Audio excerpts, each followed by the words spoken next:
Hello and welcome to the Eagle-Tribune State Senate debate. I'm Brian Messenger, and with me today are the two Republicans running in the 2nd Essex and Middlesex District, Jameson Tomasic and Patrick Rahilly. Thank you for joining us, gentlemen. Our debate today consists of questions sent in from our readers. Candidates will have 1 minute to respond to questions, and if they choose, a 30-second rebuttal. But first, we will begin with 1 minute opening statements, and we'll start with Mr. Tomasic. Thank you, Brian. I would like to thank the Eagle-Tribune for hosting the event today, and I hope all of the readers of the paper appreciate their quality coverage this election season. I know we as candidates do.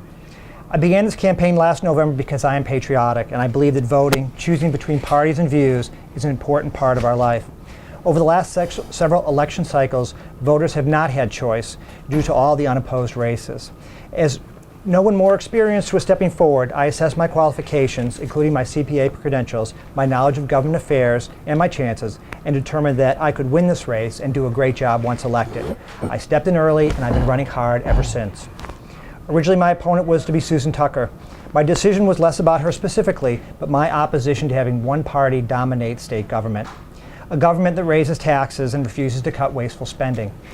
One that imposes rules on our cities and towns that benefit their political allies and cost taxpayers money. 10 seconds. Perhaps worse, we have a state that is not responsive to its citizens, ignoring demands to change, ignoring ballot initiatives, and generally turning a blind eye to taxpayers. This same attitude fostered a climate that has produced a string of indicted and convicted legislators. As your senator, I will stand for good government. Government that makes sense, doesn't look at its citizens' ATM, and works to solve problems in a cost-effective way. Thank you, Mr. Tomasic. And now, Mr. Rahilly. I'd like to thank the Eagle-Tribune for sponsoring this debate. My name is Patrick Rahilly. I'm a resident of Tewksbury. I'm 33 years old. And since the campaign started, I've been running on a pledge. Excuse me.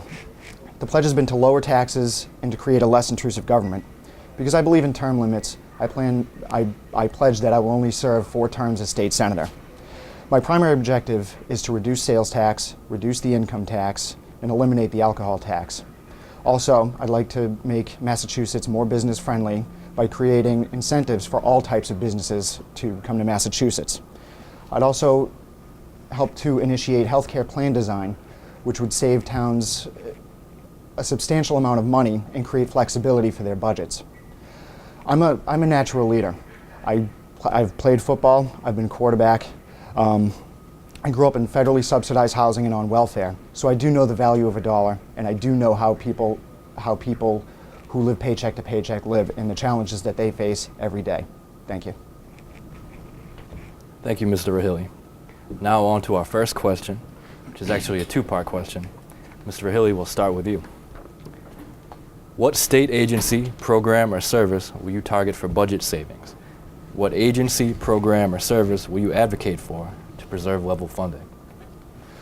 I don't think it's a case of cutting any particular program. It's more of consolidating, finding duplicitous jobs, and combining the departments and the services. Okay. Thank you. Mr. Tomasic. Could you repeat the question, Brian? Absolutely. Again, two-part question. What state agency, program, or service will you target for budget savings? What agency, program, or service will you advocate for to preserve level funding? I believe that there are a lot of agencies, quasi-governmental agencies. Some people know MWRA or Massport, but there's about 6 or 7 agencies that have development in their title, and I think there's a lot of duplication in those areas. All of them have their own offices and heads and high-paid employees, and I think that could be cut there and consolidated. I think we should preserve those who deliver programs directly to people.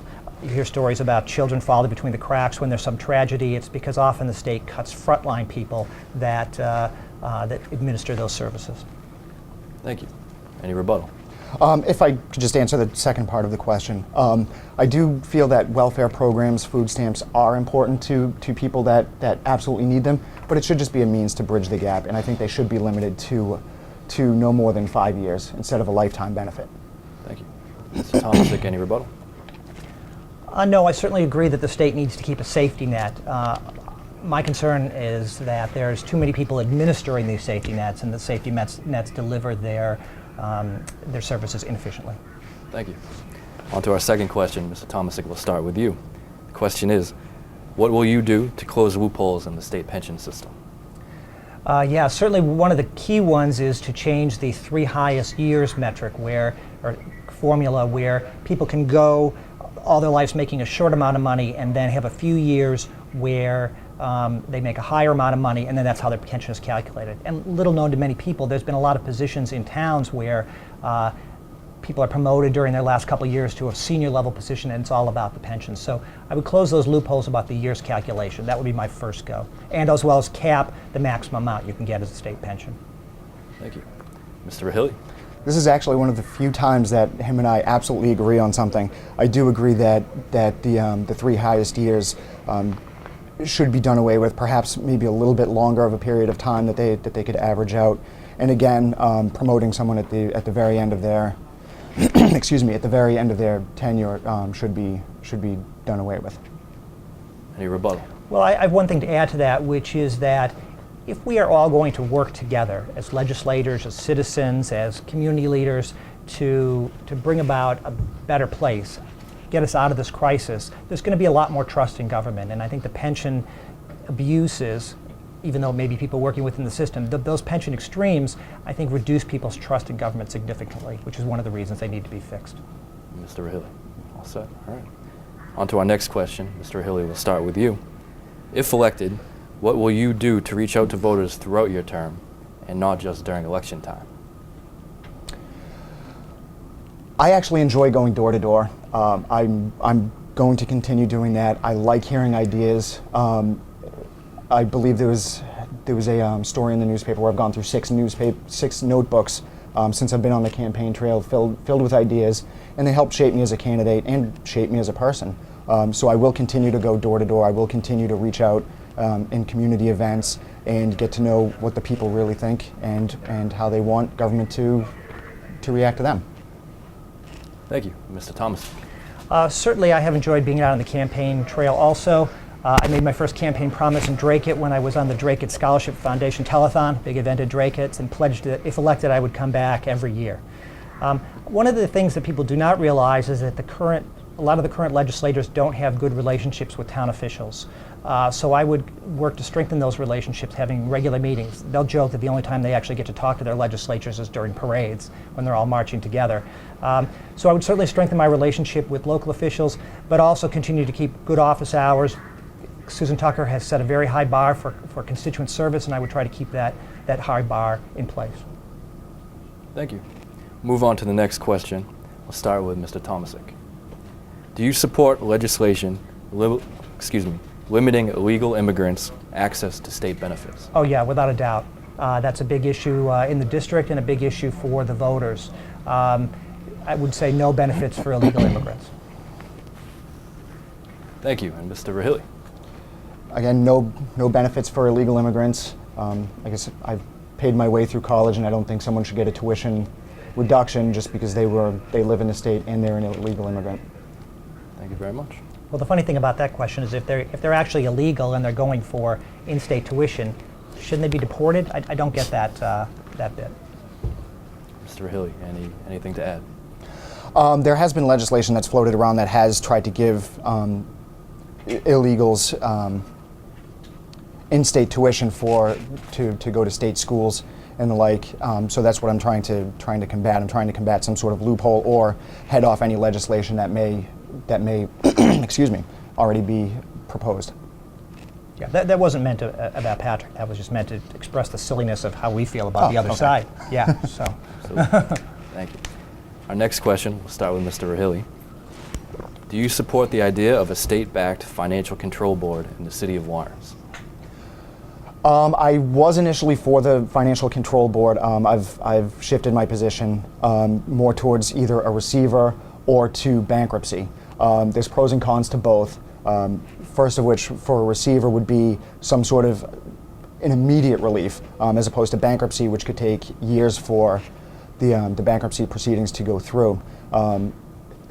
In this political climate, the receiver would be appointed by a Democratic governor. So I don't think that would be the best option right now. And again, bankruptcy would take a very long time for that to be discharged. Mr. Tomasic. I'm sorry, Brian, could you repeat the question again? I will repeat the question. Do you support the idea of a state-backed financial control board in the city of Lawrence? Gotcha. I was an early proponent of this. I attended the initial hearing about the $35 million allowance to borrow. Certainly at that time, based on the mess in the state, in the Lawrence's budget, they had really no idea where the money was and where it was going. A financial control board seemed the right thing at that time. Subsequently, the city has put it together to some degree, but still I think that long term they're not going to be able to solve their problems. My concern, similar to mentioned with Patrick, for one thing, a lot of people that scream for financial control board don't understand how it's put together. The first step of financial control board would be that the overseer, Mr. Nunes, would request one, and it would consist of the mayor and the city council president, and Mr. Nunes probably, and a couple other people from the state. So I don't see how that would change anything.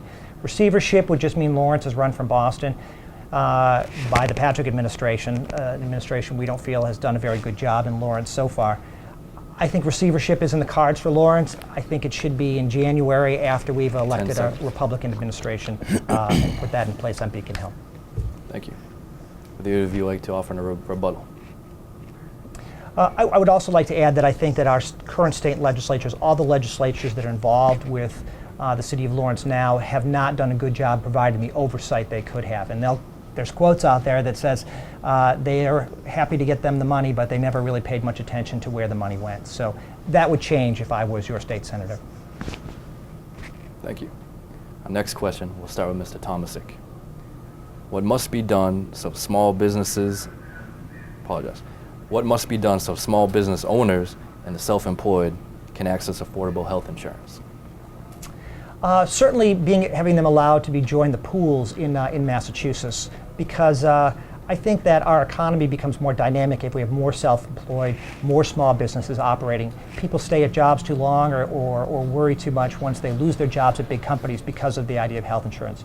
So the state, they should be able to join the state pools, meaning they would get a lesser rate than if they were just an individual. Thank you. Mr. Hilly. Can you repeat that? I will. What must be done so small business owners and the self-employed can access affordable health insurance? Like Jameson said, they should be able to join the state pools, perhaps create a small business consortium where small businesses and self-employed can join together and try and get some sort of group rate. Thank you. Any rebuttal?